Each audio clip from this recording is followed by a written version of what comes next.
ever feel like you're kind of, I don't know, crushing it on paper, you're hitting all the milestones, checking off the boxes, Hmm. but still kind of empty inside? Yeah. Like there's this gap between the success you've got objectively and this like deep down effectiveness you crave. Oh, yeah? Stephen Covey, he tapped into that like big time back in '89 with The 7 Habits of Highly Effective People. And let me tell you, this book, it's way more than just another business bestseller. Right. We're going deep on this one today, using excerpts straight from Covey himself, but also we've got some surprising praise from folks like, get this, Tom Peters, Oh, wow. management guru, the man himself, called it a remarkable personal effectiveness Bible. Even NASA bigwigs were like, this stuff is crucial for leadership. So we're not talking light reading here. This deep dive is about aligning your whole life for the good stuff, not just your career, not just one little piece. Yeah, and I think what's so fascinating is that Covey doesn't start with some, like, quick fix to-do list. Right. He goes deeper, right, Mhm. to the heart of how we even see the world, our paradigms. He starts there. Okay, paradigms. See, now you gotta like unpack it a little. Sounds a bit heady, right? Yeah, it's like, think of it like a mental map Okay. that we're all carrying around. Is how we interpret everything that happens, how we make decisions. Mm-hmm. But the thing is, we often don't even realize it's there, this map. Right. It's shaping our every move from the shadows. Subconsciously, almost. Totally. And Covey himself, he realized this when he was teaching effectiveness at IBM, Oh, wow. So already at the top of his game. top of his game. But his relationship with his son, total mess. Oh, no. And he realized it was because he saw his son as inadequate. And guess what? The kid lived up to that expectation. Because it wasn't the kid, it was Covey's own perception that was the problem. Whoa. So it's like a self-fulfilling prophecy, but on this deeper level. Yes. It's not just telling yourself, I'm going to rock this presentation. It's about the underlying beliefs you have about yourself, about what's even possible for you. Exactly. Okay, that's kind of huge. Covey uses that famous optical illusion, the old woman, young woman, Yeah, I can never see both. to illustrate this point. Some people, they only see the old lady, others just the young one, but both are there. Right. It all depends on what you're primed to see. Okay. So small changes, they come from tweaking our actions, right? Our attitude, our behavior. Hmm. But the real game changer, shifting that underlying paradigm itself. Okay, I gotta admit, I'm picturing this illusion now, trying to make the switch, and it's hard.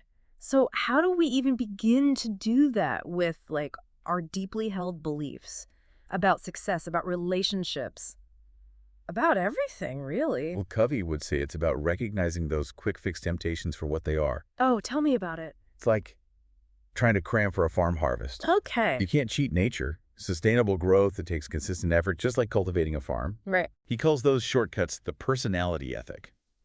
All about looking good, sounding good, without the inner work. Ugh, tell me about it. I've fallen for my fair share of those become a millionaire in a month schemes. Oh, yeah. You feel that pull, right? Like, if I could just skip the hard part, It's so tempting. yeah, I'd be set. But Covey, he offers a more profound path, the maturity continuum. Okay, lay it on me. We start independence, relying on others. Yeah. Then we move to independence, becoming self-reliant, which sounds great, right? Yeah, that's the goal, isn't it? But it's not the end goal. There's more. The ultimate level is interdependence. It's about recognizing we could achieve far more together, Okay. leveraging each other's strengths. You know how some people, they get stuck in that hustle culture even when it's burning them out? Oh, yeah. Big time. They're stuck in independence and haven't grasped this next level. So true. It's like the lone wolf entrepreneur versus someone who builds a supportive team around them. Exactly. So that's saying if you want to go fast, go alone. If you want to go far, go together. And it's not just some feel-good philosophy. Right?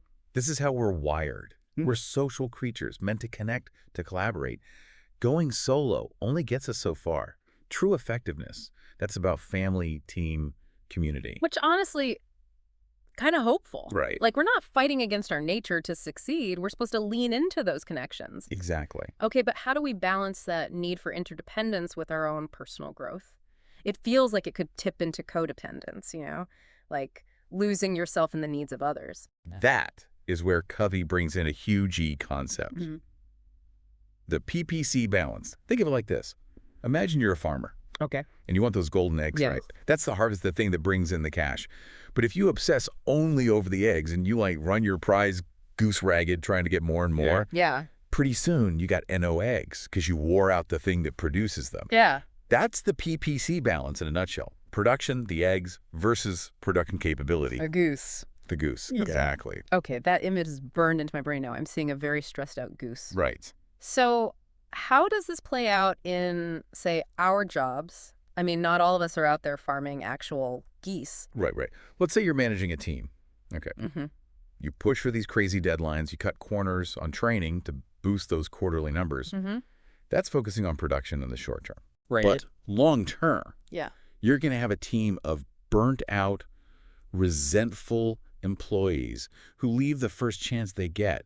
You've killed your goose. And suddenly those amazing results weren't worth it because you can't sustain them. Exactly. Didn't Covey tell a story about this? Something about Star Wars? He did. He was not a Star Wars fan. Really? But his daughter, obsessed. Yeah. So instead of dismissing it, he decided to engage with her world. Okay. He focused on the relationship, the goose, Right. rather than forcing his own preferences. We're watching this. It's educational. Right. It builds character. Exactly. So I'm guessing it worked out better than like some forced family movie night where everyone's secretly miserable. Way better.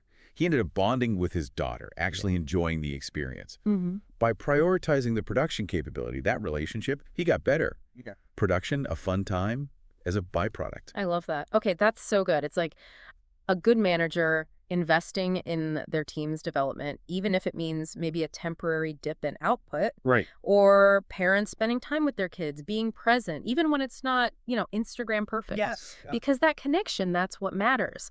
Man, Covey was really onto something with this. Okay, so how do we actually put this PTC balance into practice? Because it feels kind of big picture right now.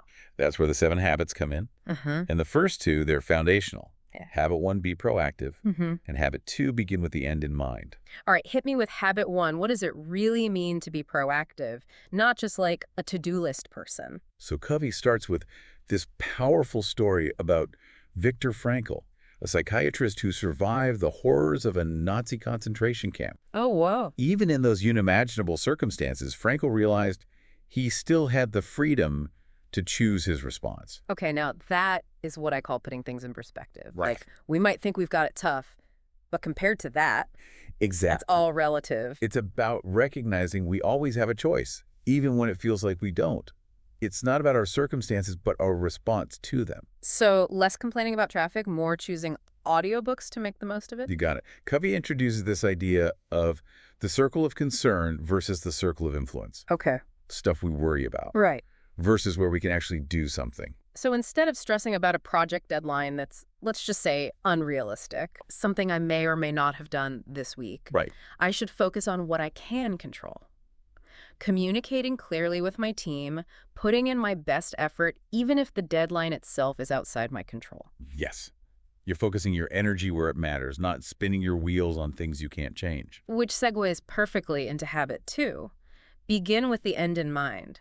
Is this where that whole imagine your own funeral exercise comes in? Because I gotta admit, that one always throws me off a bit. It's powerful, though, right? It It is. forces you to confront what truly matters, not just the day-to-day tasks, but the legacy you want to leave behind. What do you want people to say about you? That is starting with the end in mind. Okay, I can see how that ties into everything, not just work. It does. If I want to be remembered as being like a supportive friend, I gotta actually show you pee for my people, not just fire off a quick text when I remember. And Covey would say, this isn't just about some far-off future. It's about how we live each day. He says, all things are created twice. First in our minds, Okay. then in reality. Yeah. Living reactively means someone else is doing that first creation to you. Whoa. So if I'm constantly just scrambling, reacting to everyone else's priorities, Yeah. it's like I'm letting them design my life. It's like you're living from their script, not your own. Wow. Proactivity, beginning with the end in mind. Yeah. That about being the author of your life. Okay. I am feeling both inspired and slightly terrified by the responsibility of that. Yeah. Gotta be honest. Yeah. But it's exciting too. Like, I have more agency than I realize, even if I haven't been using it. And that's where the real magic starts to happen. Because these first 2 habits, they're the foundation for everything else. They're about that personal victory Covey talks about, Mm-hmm. that inner shift that then allows you to build truly effective relationships. Which I'm guessing is where those next few habits come into play. We're moving from me to we now. Exactly. And it's important to remember, you can't just jump into effective interdependence without first mastering yourself. It's like trying to play a team sport when you haven't learned the basic skills. So no skipping ahead. Got it. Exactly. But once we've done that inner work, then what? How do we navigate this whole interdependence thing without getting lost in everyone else's needs? Covey had a plan for that too. It's all about habits, 3, 4, 5, and 6. But before we dive into those, got to talk about something crucial. Ooh, what's that? Covey's time management matrix. Okay, is this the urgent, important grid I've heard whispers about? Because honestly, sometimes those productivity hacks stress me out more than they help. It's not just another hack. It's about aligning your actions with your values. Okay, so before we went to all those fascinating goose metaphors, we were about to crack open Covey's time management matrix. Still intrigued, but, gotta admit, anything with time management in the title, I get a little. Oh, I hear you. It can sound very, buzzwordy, like another thing to add to the to-do list. Right, like, great, one more thing I'm failing at today. Exactly. But this isn't about cramming more in. It's about making sure you're spending your time, your energy on what truly matters. That's where the urgent, important grid comes in. Okay, remind me about those quadrants again. All right, so picture it, right? Quadrant 1, things that are both urgent and important, like the crisis, the deadline you absolutely cannot ignore. Got it. Fire alarm's going off. Got to deal with it, and now W. That's quadrant 1. Now, quadrant 3 is sneaky. Urgent, yes, but not important. Oh, I know this one. This is the land of interruptions, other people's demands, What? that stuff that pulls you away from your priorities. My email inbox lives in quadrant 3. I swear it's got a timeshare there. See? You get it. And of course, quadrant 4.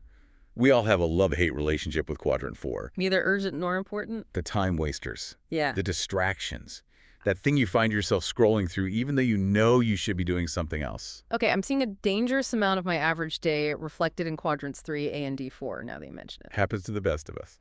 Which leaves us with Quadrant 2, the mysterious land of. important but not urgent. Okay. This is where Covey wants us to live as much as possible. It's about those activities that contribute to our long-term goals, to our relationships, to our well-being. So not just checking off that to-do list. Planning, personal development, having those deep conversations that really matter but rarely have a deadline attached. And I'm guessing this is where those first 2 habits we talked about really come into play. Bingo. Being proactive, Yeah. that means prioritizing quadrant 2, even when those urgent but not important things are screaming for your attention. And beginning with the end in mind, that gives you the clarity to know what's truly important so you can put it in that quadrant 2 space. So it's not just about being busy, it's about being busy with the right things. Because otherwise, yeah, the urgent stuff takes over and you're living someone else's priorities, just like Yeah. you were saying before. 100%. And habit 3, put first things first. It's all about this.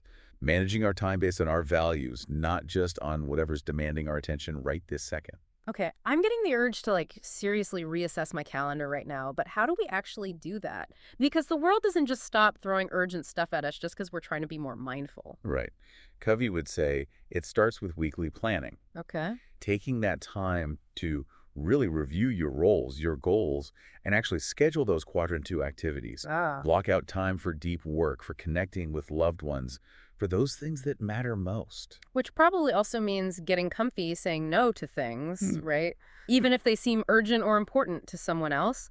It's about having that bigger yes burning inside, guiding your choices. I like that. So less saying no to everything, more like saying yes to what truly matters. Exactly. And that is a great segue to habit 4, think win-win. Ooh, yes. This one's big. And this is not about being a pushover. It's about approaching situations with this mindset of, how can we both walk away from this feeling good? How do we find mutual benefit here, not just trying to get my way? So less I win, you lose, more how can we both win here? Yes. And Covey found this wasn't just some idealistic notion. It actually transformed teams and businesses.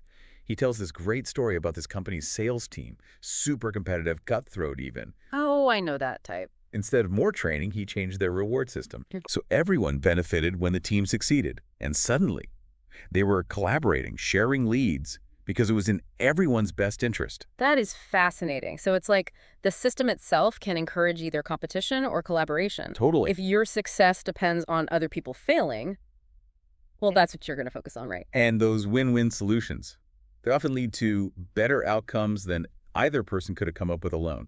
It's that 1 + 1 = 3 effect. Okay, I love that. So from competition to collaboration, Yeah. which brings us to habits 5 and 6, which I'm guessing go hand in hand. They're like two sides of the same coin, really. Okay. Habit 5, seek first to understand, Okay. then to be understood. And habit 6, synergize.